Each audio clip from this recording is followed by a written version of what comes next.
ಚುನಾವಣೆಯ ಫಲಿತಾಂಶದ ನಂತರ ನಾವು ಎಲ್ಲರೂ ಕೂಡ ಪತ್ರಿಕಾಗೋಷ್ಠಿಯಲ್ಲಿ ನಿಮ್ಮ ಜೊತೆಗಿದ್ದೇವೆ. ಪ್ರಥಮವಾಗಿ ನಾನು ಈ ಚುನಾವಣೆಯ ಸಂದರ್ಭದಲ್ಲಿ ನಮಗೆ ಮತವನ್ನು ಕೊಟ್ಟು ಸಹಕರಿಸಿದಂಥ ಈ ಕ್ಷೇತ್ರದ ಎಲ್ಲ ಮತದಾರ ಬಂಧುಗಳಿಗೂ, ಸತ್ಯಾಸತ್ಯತೆಯನ್ನು ಅತ್ಯಂತ ಪಾರದರ್ಶಕವಾಗಿ ಸಮಾಜದ ಮುಂದೆ ಇಟ್ಟಿರ್ತಕ್ಕಂಥ ಎಲ್ಲ ಮಾಧ್ಯಮ ಮಿತ್ರರಿಗೂ ಕೂಡ ನಾನು ಕೃತಜ್ಞತೆಯನ್ನು ಈ ಸಂದರ್ಭದಲ್ಲಿ ಸಲ್ಲಿಸ್ತಾ ಇದ್ದೇನೆ. ಚುನಾವಣೆ ಘೋಷಣೆ ಆದ ನಂತರದ ಬೆಳವಣಿಗೆಗಳು ಮತ್ತು ಕೊನೆಯ ಕ್ಷಣದಲ್ಲಿ ಒಂದು ಸಣ್ಣ ಅಂತರದಿಂದ ಸೋಲು ನಮಗೆ ಬಂದಿದೆ. ಮತದಾರರ ತೀರ್ಪನ್ನು ನಾವು ಯಾವತ್ತೂ ಕೂಡ ಗೌರವಿಸ್ತೇವೆ ಮತ್ತು ಚುನಾವಣೆಗೆ ಸ್ಪರ್ಧೆ ಮಾಡತಕ್ಕಂಥ ಸಂದರ್ಭದಲ್ಲಿ ನಾವು ಈ ಕ್ಷೇತ್ರದ ಜನತೆಗೆ ಕೊಟ್ಟಿರ್ತಕ್ಕಂಥ ಆಶ್ವಾಸನೆಯನ್ನು ಮುಂದಿನ ದಿವಸಗಳಲ್ಲಿ ಈ ಕ್ಷೇತ್ರದ ಜನತೆಯ ಜೊತೆಗೆ ನಿಂತು ನಾವು ಕೆಲಸ ಮಾಡ್ತೇವೆ ಅಂತಕ್ಕಂಥ ವಿಶ್ವಾಸ ನಮ್ಮ ಜೊತೆಗಿದೆ. ಈ ಹಿನ್ನೆಲೆಯಲ್ಲಿ ಚುನಾವಣೆಯ ಸಂದರ್ಭದಲ್ಲಿ ನಮಗೆ ಸಹಕಾರವನ್ನು ಕೊಟ್ಟು ಒತ್ತಡಗಳ ನಡುವೆಯೂ ಕೂಡ ನಮ್ಮ ಜೊತೆಗೆ ಕೊನೆಯ ಕ್ಷಣದವರೆಗೂ ನಿಂತಿರ್ತಕ್ಕಂಥ ಈ ಚುನಾವಣೆಯ ಸಂದರ್ಭದಲ್ಲಿ ಪ್ರತಿಫಲಾಪೇಕ್ಷೆ ಇಲ್ಲದೆ ದುಡಿದಿರ್ತಕ್ಕಂಥ ಕಾರ್ಯಕರ್ತರಿಗೆ ಅಭಿವಂದನೆಯನ್ನು ಸಲ್ಲಿಸಬೇಕು ಅನ್ನುವಂಥ ಯೋಚನೆ ಅಡಿಯಲ್ಲಿ ನಾಳ್ದು 21ನೇ ತಾರೀಕಿಗೆ ನಾವು ಕಾರ್ಯಕ್ರಮವನ್ನು ಮಹತೋಬಾರ ಶ್ರೀ ಮಹಾಲಿಂಗೇಶ್ವರ ದೇವರ ದೇವಸ್ಥಾನದ ಎದುರುಭಾಗದ ಗದ್ದೆಯಲ್ಲಿ ಕಾರ್ಯಕ್ರಮವನ್ನು ಮಾಡಲಿಕ್ಕಿದ್ದೇವೆ. ಮಧ್ಯಾಹ್ನ ಸುಮಾರು 4 ಗಂಟೆಗೆ ದರ್ಬೆಯಿಂದ ಪಾದಯಾತ್ರೆಯ ಮುಖಾಂತರ ನಾವು ಚುನಾವಣೆಯ ಆರಂಭದಿಂದಲೇ ಕೂಡ ಧರ್ಮಾಧಾರಿತವಾಗಿರ್ತಕ್ಕಂಥ ರಾಜಕಾರಣ ಮತ್ತು ಹಿಂದುತ್ವವನ್ನು ಪ್ರತಿಪಾದನೆ ಮಾಡ್ತೇವೆ ಅಂತಕ್ಕಂಥ ಸಂಕಲ್ಪದ ಜೊತೆಗೆ ಮಹಾಲಿಂಗೇಶ್ವರ ದೇವಸ್ಥಾನದಿಂದಲೇ ನಾವೆಲ್ಲ ದೇವರ ನಡೆಯಿಂದಲೇ ನಾವೆಲ್ಲ ಕಾರ್ಯಚಟುವಟಿಕೆಗಳನ್ನು ಆರಂಭ ಮಾಡಿದ್ದೇವೆ. ಅದಕ್ಕೋಸ್ಕರ ಚುನಾವಣೆಯ ಕೊನೆಯ ಭಾಗವಾಗಿರ್ತಕ್ಕಂಥ ಮತದಾರರಿಗೆ ಕೃತಜ್ಞತೆಯನ್ನು ಕೂಡ ಸಲ್ಲಿಸಬೇಕು. ಆ ದೇವರಿಗೆ ನಮಗೆ ಈ ಚುನಾವಣೆಯ ಸಂದರ್ಭದಲ್ಲಿ ಕೊಟ್ಟಿರ್ತಕ್ಕಂಥ ಶಕ್ತಿಯ ಆ ದೇವರು ಕೊಟ್ಟಿರ್ತಕ್ಕಂಥ ಶಕ್ತಿಗೆ ನಾವು ವಂದನೆಯನ್ನು ಸಲ್ಲಿಸಬೇಕು ಅನ್ನುವಂಥ ಕಾರ್ಯಕರ್ತರ ಆಶಯದಂತೆ ನಾವು ಪಾದಯಾತ್ರೆಯ ಮುಖಾಂತರ ಭಗವಂತನಿಗೆ ಮತ್ತೆ ಕೃತಜ್ಞತೆ ಸಲ್ಲಿಸಿ ಕಾರ್ಯಕರ್ತರಿಗೆ ಅಭಿವಂದನಾ ಕಾರ್ಯಕ್ರಮದಲ್ಲಿ ನಾವೆಲ್ಲ ಅವತ್ತು ಭಾಗವಹಿಸಲಿಕ್ಕಿದ್ದೇವೆ. ಮತ್ತು ಮುಂದಿನ ದಿವಸಗಳಲ್ಲಿ ನಮ್ಮ ಈ ಚುನಾವಣೆಯ ಸಂದರ್ಭದಲ್ಲಿ ಪಕ್ಷೇತರವಾಗಿ ನಿಂತು ನಮ್ಮ ಜೊತೆಗೆ ಸಹಕಾರ ಕೊಟ್ಟಿರ್ತಕ್ಕಂಥ ಎಲ್ಲರನ್ನು ಕೂಡ ಮುಂದಿನ 5 ವರ್ಷಗಳ ಕಾಲ ನಾವು ಯಾವ ರೀತಿಯಲ್ಲಿ ಈ ಕ್ಷೇತ್ರದಲ್ಲಿ ಕೆಲಸ ಮಾಡಬೇಕು ಮತ್ತು ನಮ್ಮ ನಡೆ ಏನು ಅನ್ನುವುದನ್ನು ನಾಳಿನ ಸಮಾವೇಶದಲ್ಲಿ ನಾವು ತಿಳಿಸಲಿಕ್ಕಿದ್ದೇವೆ. ಈ ಕಾರ್ಯಕ್ರಮಕ್ಕೆ ತಮಗೆಲ್ಲರಿಗೂ ನಾನು ಸ್ವಾಗತವನ್ನು ಬಯಸ್ತಾ ಇದ್ದೇನೆ. ಚುನಾವಣೆ ಅಭ್ಯರ್ಥಿಯ ಆಯ್ಕೆಯ ನಂತರ ಮತ್ತು ಚುನಾವಣೆಯಲ್ಲಿ ಮತದಾನದ ಮತ ಎಣಿಕೆಯ ನಂತರ ನಡೆದಿರತಕ್ಕಂಥ ಅನೇಕ ಘಟನೆಗಳು ನಮಗೆ ಅತ್ಯಂತ ನೋವನ್ನು ತಂದುಕೊಟ್ಟಿದೆ.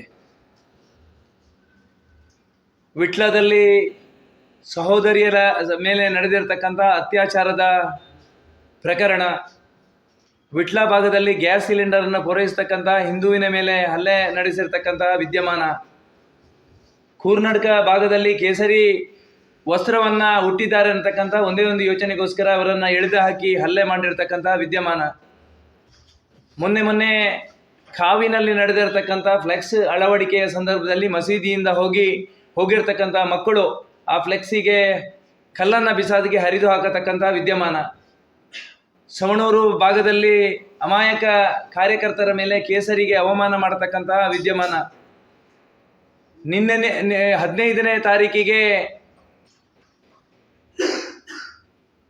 ನಮ್ಮ ದೇವದುರ್ಲಭ ಕಾರ್ಯಕರ್ತರು ಭಾರತೀಯ ಜನತಾ ಪಕ್ಷದ ಕಾರ್ಯಕರ್ತರಾಗಿ ಚುನಾವಣೆಯ ಸಂದರ್ಭದಲ್ಲಿ ಪಕ್ಷಕ್ಕೋಸ್ಕರ ಕೆಲಸ ಮಾಡಿರ್ತಕ್ಕಂಥ ಕಾರ್ಯಕರ್ತರ ಮತ್ತು ಈ ಸಮಾಜಕ್ಕೆ ಶಕ್ತಿಯನ್ನು ತುಂಬಿರತಕ್ಕಂಥ ಸಂಘಟನೆಯ ಹಿಂದೂ ಜಾಗರಣ ವೇದಿಕೆಯ ತಾಲೂಕು ಸಂಚಾಲಕನ ಮೇಲೆ ನಡೆದಿರ್ತಕ್ಕಂತಹ ಮಾರಣಾಂತಿಕ ಹಲ್ಲೆ ಇವತ್ತು ಯಾವ ರೀತಿಯಲ್ಲಿ ಈ ಜಿಲ್ಲೆಯಲ್ಲಿ ಚುನಾವಣೆಯ ನಂತರದ ದಿವಸಗಳಲ್ಲಿ ಯಾವ ರೀತಿಯ ಘಟನೆಗಳು ನಡಿಬಹುದು ಅನ್ನತಕ್ಕಂಥ ವ್ಯವಸ್ಥೆಯನ್ನು ಇವತ್ತು ಸಮಾಜದ ಮುಂದೆ ತೆರೆದಿಡತಕ್ಕಂಥ ಕೆಲಸ ಕಾರ್ಯಗಳು ನಡೆದಿದೆ. ನಾನು ಒಂದಂತೂ ಅತ್ಯಂತ ಸ್ಪಷ್ಟವಾಗಿ ಇಲಾಖೆಗೆ ತಿಳಿಸಲಿಕ್ಕೆ ಇಚ್ಛೆಪಡ್ತಾ ಇದ್ದೇನೆ.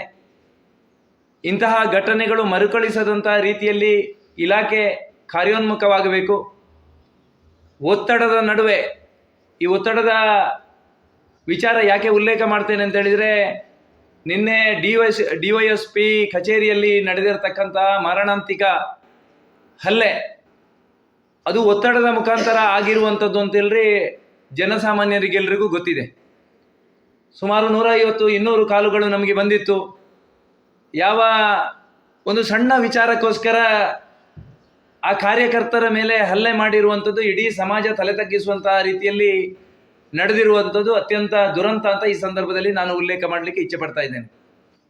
ಯಾರು ಚುನಾವಣೆಯ ಸಂದರ್ಭದಲ್ಲಿ ಕೆಲಸ ಮಾಡಿದ್ದಾರೆ ಅನ್ನುವಂಥದ್ದನ್ನು ಮರೆತು ಯಾರ ಮಾತನ್ನ ಕೇಳಿಕೊಂಡು ಅವರು ಪಕ್ಷೇತರ ಅಭ್ಯರ್ಥಿಯ ಜೊತೆಗೆ ಚುನಾವಣೆಯಲ್ಲಿ ಕೆಲಸ ಮಾಡಿದ್ದಾರೆ ಅಂಥವರ ಕೈಕಾಲುಗಳನ್ನು ಮುರಿದು ಹಾಕಬೇಕು, ಹಲ್ಲೆ ಮಾಡಬೇಕು ಅನ್ನುವಂಥ ಯೋಚನೆ ಅಡಿಯಲ್ಲಿ ಈ ರೀತಿಯ ಒತ್ತಡವನ್ನು ತಂದರೆ ಹಿಂದೂ ಸಮಾಜ ಯಾವತ್ತೂ ಕೂಡ ಸಹಿಸುವಂಥ ಸಂದರ್ಭ ಇಲ್ಲ. ಅದಕ್ಕೋಸ್ಕರ ಇಲಾಖಾಧಿಕಾರಿಗಳು ಮತ್ತೆ ಪಾರದರ್ಶಕವಾಗಿರ್ತಕ್ಕಂಥ ಕಾನೂನು ರೀತಿಯಲ್ಲಿ ಯಾವ ರೀತಿ ಕ್ರಮವನ್ನು ಕೈಗೊಳ್ಳಬೇಕು ಅದನ್ನು ತಗೊಳ್ಬೇಕು. ಯಾರು ಮೊನ್ನೆ ಆ ಹಲ್ಲೆಯನ್ನು ಯಾರು ನಡೆಸಿದ್ದಾರೆ ಅನ್ನುವಂಥದ್ದನ್ನು ನಮ್ಮ ಯುವಕರು ಆ ಇಲಾಖೆಯ ಮುಂದೆ, ಪತ್ರಿಕೆಯ ಮುಂದೆ ಹೇಳಿದಾರ, ಅವರನ್ನು ಅಮಾನತುಗೊಳಿಸಬೇಕು. ಮುಂದಿನ ದಿವಸಗಳಲ್ಲಿ ಇಂತಹ ಅಧಿಕಾರಿಗಳು, ಜನಸ್ನೇಹಿ ಅಧಿಕಾರಿಗಳು ಬೇಕು ಅನ್ನುವಂಥ ರೀತಿಯಲ್ಲಿ ನಮ್ಮೆಲ್ಲರ ಜನತೆಯ ಆಶಯ ಇದೆ. ಆದರೆ ಇವತ್ತು ಪೊಲೀಸ್ ಇಲಾಖೆ ಮತ್ತು ಸಾರ್ವಜನಿಕರ ನಡುವೆ ದೊಡ್ಡದಾಗಿರತಕ್ಕಂಥ ಕಂದಕ ನಿರ್ಮಾಣ ಆಗಿದೆ ಅನ್ನುವಂಥ ರೀತಿಯಲ್ಲಿ ನಿನ್ನೆಯ ಆ ಹಲ್ಲೆಯ ಘಟನೆಯ ನಂತರ ಇವತ್ತು ಸಾರ್ವಜನಿಕ ವಲಯದಲ್ಲಿ ಚರ್ಚೆ ಆಗ್ತಾ ಇದೆ. ಅದಕ್ಕೋಸ್ಕರ ಇಲಾಖೆಯವರು ಮುಂದಿನ ದಿವಸದಲ್ಲಿ ಇಂತಹ ಬೆಳವಣಿಗೆಗಳು ಏನಾದರೂ ಈ ರೀತಿಯ ಚಟುವಟಿಕೆಗಳು ಮುಂದಿನ ದಿವಸದಲ್ಲಿ ನಡೆದರೆ ಆಗತಕ್ಕಂಥ ಮುಂದಿನ ಎಲ್ಲ ಬೆಳವಣಿಗೆಗಳಿಗೂ ಕೂಡ ಇಲಾಖೆಗಳೇ ಕಾರಣ ಅನ್ನುವಂಥದ್ದನ್ನು ಅತ್ಯಂತ ಸ್ಪಷ್ಟವಾಗಿ ಈ ಸಂದರ್ಭದಲ್ಲಿ ನಾನು ಹೇಳಲಿಕ್ಕೆ ಇಚ್ಛೆ ಪಡ್ತಾ ಇದ್ದೇನೆ. ಚುನಾವಣೆಯ ಸಂದರ್ಭದಲ್ಲಿ ಕೂಡ ವಾಮಮಾರ್ಗದ ಮುಖಾಂತರ ನಮ್ಮನ್ನು ಸೋಲಿಸ್ತಕ್ಕಂಥ ಕೆಲಸ ಕಾರ್ಯದಲ್ಲಿ ಅನೇಕರು ಆ ಚುನಾವಣೆಯ ಸಂದರ್ಭದಲ್ಲಿ ದುಡಿದಿದ್ದಾರೆ. ಒಂದು ಕಡೆಯಲ್ಲಿ ತೇಜೋವಧೆ ಮಾಡತಕ್ಕಂಥ ಪ್ರಯತ್ನಗಳು, ಒಂದು ಕಡೆಯಲ್ಲಿ ಅಪಪ್ರಚಾರಗಳ ಮುಖಾಂತರ ಕಾರ್ಯಕರ್ತರನ್ನ ಮಾನಸಿಕತೆಯನ್ನು ಕುಗ್ಗಿಸ್ತಕ್ಕಂಥ ಪ್ರಯತ್ನಗಳು, ಒಂದು ಕಡೆಯಲ್ಲಿ ಯಾರು ಸಂಘದ ಪಕ್ಷದ ಹಿರಿಯರಿದ್ದಾರ ನಮ್ಮನ್ನ ಸಿದ್ಧಾಂತದ ಅಡಿಯಲ್ಲಿ ಸರಿದಾರಿಗೆ ಕೊಂಡೋಗಬೇಕಾಗಿರ್ತಕ್ಕಂಥ ನಾಯಕರೇ ಇಲ್ಲದ ಸಲ್ಲದ ಆರೋಪಗಳನ್ನು, ಸುಳ್ಳು ಹೇಳಿಕೆಗಳನ್ನು ಕೊಡ್ತಕ್ಕಂಥ ಕೆಲಸ ಕಾರ್ಯಗಳು, ಅವರ ಯಾರು ಮತದಾರರಿದ್ದಾರೆ ಅವರ ತಂದೆ ತಾಯಿಯ ಭಾವಚಿತ್ರವನ್ನು ಕೈಯಲ್ಲಿ ಹಿಡ್ಕೊಂಡು ಪಕ್ಷೇತರ ಅಭ್ಯರ್ಥಿಗೆ ಮತ ಹಾಕಿದರೆ ನಿಮ್ಮ ತಂದೆ ತಾಯಿ ಸಾಯ್ತಾರೆ ಅಂತಕ್ಕಂಥ ಯೋಚನೆಯ ನಡುವೆ ಅವರ ಮೇಲೆ ಆಣೆ ಪ್ರಮಾಣ ಮಾಡ್ತಕ್ಕಂಥ ಕೆಲಸ ಕಾರ್ಯಗಳು, ದೇವಸ್ಥಾನದಲ್ಲಿ ದೇವರ ಪಟವನ್ನು ಇಟ್ಟು ಆಣೆ ಮಾಡತಕ್ಕಂಥ ಪ್ರಯತ್ನಗಳು, ಇವೆಲ್ಲದೂ ಯಾರು ಯಾವುದನ್ನು ಮಾಡಬಾರ್ದು ಅವೆಲ್ಲವನ್ನ ಈ ಚುನಾವಣೆಯ ಸಂದರ್ಭದಲ್ಲಿ ಮಾಡುವುದರ ಜೊತೆಗೆ ಸಿದ್ಧಾಂತ, ತತ್ವ, ಆದರ್ಶ, ಯೋಚನೆಗಳು, ಸಂಘದ ಎಲ್ಲ ವಿಚಾರಗಳನ್ನು ಬದಿಗಿಟ್ಟುಕೊಂಡು ಸಂಘಕ್ಕೆ ರಾಷ್ಟ್ರೀಯ ಸ್ವಯಂ ಸೇವಕ ಸಂಘಕ್ಕೆ ಅವಮಾನವಾಗತಕ್ಕಂಥ ರೀತಿಯಲ್ಲಿ ಮತ್ತು ಭಾರತೀಯ ಜನತಾ ಪಕ್ಷದ ಹಿರಿಯರ ಭಾವನೆಗಳಿಗೆ ನೋವಾಗತಕ್ಕಂಥ ರೀತಿಯಲ್ಲಿ ನಡೆಸಿರುವಂಥದ್ದು ನಮಗೆಲ್ಲರಿಗೂ ಅತ್ಯಂತ ನೋವು ತಂದಿದೆ. ಕೊನೆಯ ಗಳಿಗೆಯಲ್ಲಿ ಯಾರು ನಮ್ಮ ವಿರೋಧಿಗಳು ಯಾರಿದ್ದಾರ ಅವರಿಗೆ ಕಾಂಗ್ರೆಸ್ಸಿಗೆ ನೀವು ಮತವನ್ನು ಹಾಕಿ ಅನ್ನುವಂಥ ರೀತಿಯಲ್ಲಿ ಪಕ್ಷೇತರ ಅಭ್ಯರ್ಥಿಯನ್ನು ಹಿಂದುತ್ವವನ್ನು ಸೋಲಿಸಬೇಕು ಅನ್ನುವಂಥ ಯೋಚನೆಯಲ್ಲಿ ಕೆಲಸ ಮಾಡಿರುವಂಥದ್ದು ಇಡೀ ನಾಗರಿಕ ಸಮಾಜ, ಇವತ್ತು ಹಿಂದೂ ಸಮಾಜ ತಲೆ ತಗ್ಗಿಸುವಂಥ ವಾತಾವರಣ ನಿರ್ಮಾಣ ಆಗಿದೆ. ನಾವು ಯಾವುದೂ ಇದ್ದರೂ ಕೂಡ ನಾವು ಹಿರಿಯರ ಬಗ್ಗೆ ಅತ್ಯಂತ ಅಪಾರವಾಗಿರ್ತಕ್ಕಂಥ ಗೌರವವನ್ನು ಹೊಂದಿರುವವರು, ನಾವು ರಾಷ್ಟ್ರೀಯ ಸ್ವಯಂ ಸೇವಕ ಸಂಘದ ಶಿಕ್ಷಣವನ್ನು ಪಡೆದಿರುವವರು, ನಮ್ಮೆಲ್ಲರ ಯೋಚನೆಗಳು ಆ ಭಗವಧ್ವಜದ ಅಡಿಯಲ್ಲಿ ಹಿಂದೂ ಸಮಾಜ ಒಟ್ಟಿಗೆ ಹೋಗಬೇಕು, ಆ ಧರ್ಮ ಆಧಾರಿತವಾಗಿರ್ತಕ್ಕಂಥ ರಾಜಕಾರಣ ಈ ಕ್ಷೇತ್ರದಲ್ಲಿ ನಡೀಬೇಕು, ಹಿಂದೂ ಸಮಾಜ ತಲೆ ಎತ್ತಿ ನಡೆಯತಕ್ಕಂಥ ವಾತಾವರಣ ನಿರ್ಮಾಣ ಆಗಬೇಕು ಮತ್ತು ಭವಿಷ್ಯದಲ್ಲಿ ಹಿಂದೂ ರಾಷ್ಟ್ರ ಆಗಬೇಕು, ಭಾರತ ಹಿಂದೂ ರಾಷ್ಟ್ರ ಆಗಬೇಕು ಅಂತಕ್ಕಂಥ ಯೋಚನೆ ಅಡಿಯಲ್ಲಿ ನಾವು ಕೆಲಸ ಮಾಡಿರುವಂಥದ್ದು. ಯಾರು ತಪ್ಪು ಮಾಡಿದಾರ, ಯಾರು ಸರಿ ಮಾಡಿದಾರ ಅನ್ನುವಂಥದ್ದು ಮಹಾಲಿಂಗೇಶ್ವರನ ಪಾದಕ್ಕೆ ನಾವು ಅರ್ಪಣೆ ಮಾಡಿದ್ದೇವೆ. ಮುಂದಿನ ದಿವಸದಲ್ಲಿ ಆ ಭಗವಂತನೇ ಅವರೆಲ್ಲರಿಗೂ ಒಳ್ಳೆಯ ಬುದ್ಧಿಯನ್ನು ಕೊಡಲಿ ಮತ್ತು ಯಾರು ತಪ್ಪು ಮಾಡಿದ್ದಾರೆ ಅವರಿಗೆ ಸರಿ ದಾರಿಗೆ ಕೊಂಡೊಯ್ಯತಕ್ಕಂಥ ತತ್ವ ಸಿದ್ಧಾಂತಗಳ ಜೊತೆಯಲ್ಲಿ ಸಾಗತಕ್ಕಂಥ ಪ್ರೇರಣೆಯನ್ನು ಭಗವಂತ ಕೊಡಲಿ ಅನ್ನುವಂಥದ್ದೇ ನಮ್ಮ ಭಕ್ತಿಯ ಪ್ರಾರ್ಥನೆ ಇರುವಂಥದ್ದು. ನಾವು ಯಾವತ್ತೂ ಕೂಡ ಈ ಕ್ಷೇತ್ರದಲ್ಲಿ ದ್ವೇಷದ ರಾಜಕಾರಣವನ್ನು ಮಾಡ್ತಾ ಇಲ್ಲ. ಸಾಮಾಜಿಕ ನ್ಯಾಯವನ್ನು ಈ ಕ್ಷೇತ್ರದ ಜೊತೆಗೆ ಕೊಡಬೇಕು. ಅಮಾಯಕರಾಗಿರ್ತಕ್ಕಂಥ ಯಾರೋ ಹಿಂದೂಗಳು, ಯಾವ ಪಕ್ಷದಲ್ಲಿರ್ತಕ್ಕಂಥ ಹಿಂದೂಗಳಿಗೂ ಕೂಡ ನೋವಾದರೆ ಪೂರ್ಣ ಪ್ರಮಾಣದಲ್ಲಿ ನಾನು ಅವರ ಜೊತೆಗೆ ನಿಂತು ನ್ಯಾಯ ದೊರಕಿಸಿಕೊಡ್ತಕ್ಕಂಥ ಮತ್ತು ಅವರ ಜೊತೆಗೆ ನಿಂತು ಹೋರಾಟ ಮಾಡ್ತಕ್ಕಂಥ ಕೆಲಸವನ್ನು ಮುಂದಿನ ದಿವಸಗಳಲ್ಲಿ ಮಾಡ್ತೇನೆ ಅನ್ನತಕ್ಕಂಥ ವಿಶ್ವಾಸದ ಮಾತುಗಳನ್ನು ಈ ಸಂದರ್ಭದಲ್ಲಿ ನಾನು ಉಲ್ಲೇಖ ಮಾಡ್ತಾ ಇದ್ದೇನೆ. ಜೊತೆಯಲ್ಲಿ ಅತ್ಯಂತ ಶಾಂತಿಯುತವಾಗಿ ಮೊನ್ನೆಯ ಚುನಾವಣೆಯಲ್ಲಿ ನಡೆಯೋದಕ್ಕೆ ಸಹಕಾರ ಕೊಟ್ಟಿರ್ತಕ್ಕಂಥ ಎಲ್ಲ ಇಲಾಖಾ ಅಧಿಕಾರಿಗಳಿಗೂ ಕೂಡ ನಾನು ಹೃದಯ ತುಂಬಿದ ಕೃತಜ್ಞತೆಯನ್ನು ಸಲ್ಲಿಸ್ತಾ ಇದ್ದೇನೆ. ಮುಂದಿನ ದಿವಸದಲ್ಲಿ ಕೂಡ ಇದೇ ಅಧಿಕಾರ ವರ್ಗ, ಇಲಾಖಾ ಅಧಿಕಾರಿಗಳು ಇದೇ ರೀತಿಯ ಒಂದು ಆಡಳಿತವನ್ನು ಕೊಡ್ತಕ್ಕಂಥ ಕೆಲಸ ಕಾರ್ಯವನ್ನು 5 ವರ್ಷಗಳ ಕಾಲ ಮುಂದಿನ ದಿವಸಗಳಲ್ಲಿ ಮಾಡಲಿ ಅನ್ನತಕ್ಕಂಥ ಆಶಯದ ಜೊತೆಗೆ ನಾನು ಅವರಿಗೆ ಅಭಿನಂದನೆಯನ್ನು ಸಲ್ಲಿಸ್ತಾ ಇದ್ದೀನಿ. 4 ಗಂಟೆಗೆ ನಾವು ದರ್ಬೆಯಿಂದ ಪಾದಯಾತ್ರೆಯ ಮುಖಾಂತರ ಮಹಾಲಿಂಗೇಶ್ವರ ದೇವಸ್ಥಾನದ ಸುತ್ತು ಬಂದು ಮತ್ತೆ ಆ ದೇವಸ್ಥಾನದ ಎದುರುಭಾಗದ ಗದ್ದೆಯಲ್ಲಿ ಸಮಾರೋಪವನ್ನು ಮಾಡಲಿಕ್ಕಿದ್ದೇವೆ.